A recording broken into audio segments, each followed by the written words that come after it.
Welcome back to Political Empire, your daily source for inland politics news and analysis. This is Jeff Horstman with the Press Enterprise and PE.com. Critics of Moreno Valley City Council are upset with how the council went about replacing one of its members. And joining us to discuss this is reporter Suzanne Hertz. Now, Suzanne, why did the council have to make a replacement, and who was their choice?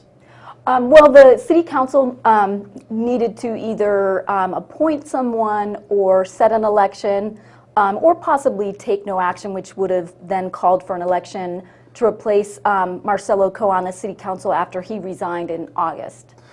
And their choice was special education teacher Extian Gutierrez.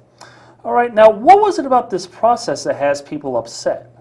Well, there are a few things that people are upset about. Some people are upset because they think that there may have been a violation of the Brown Act.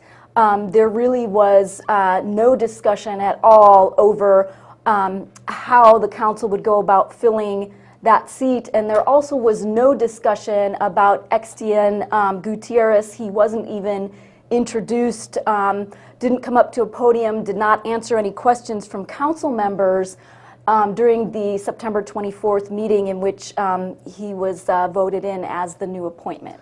Interesting. Now, for comparison's sake, how have other cities handled vacancies on their councils? Well, cities like Riverside have had a very open public process. When Riverside needed to fill Rusty Bailey's vacancy on the council, they basically took applications, they had a public interview process, then they had a series of public votes where they whittled the candidates down to finalists and finally chose somebody to replace him. Right. Now, with this ongoing political corruption investigation, the council's been been subject to a lot of scrutiny and criticism lately. What's been their mentality as they continue to be scrutinized, and is the mayor Tom Owens continuing to take on critics at the meetings?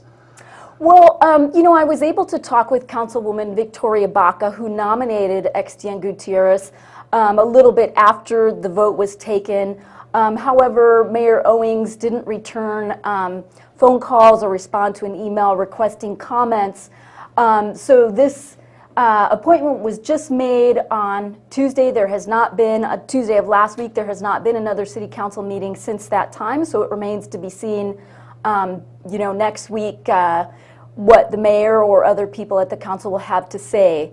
One thing that I should mention, you had asked why people were upset about this appointment.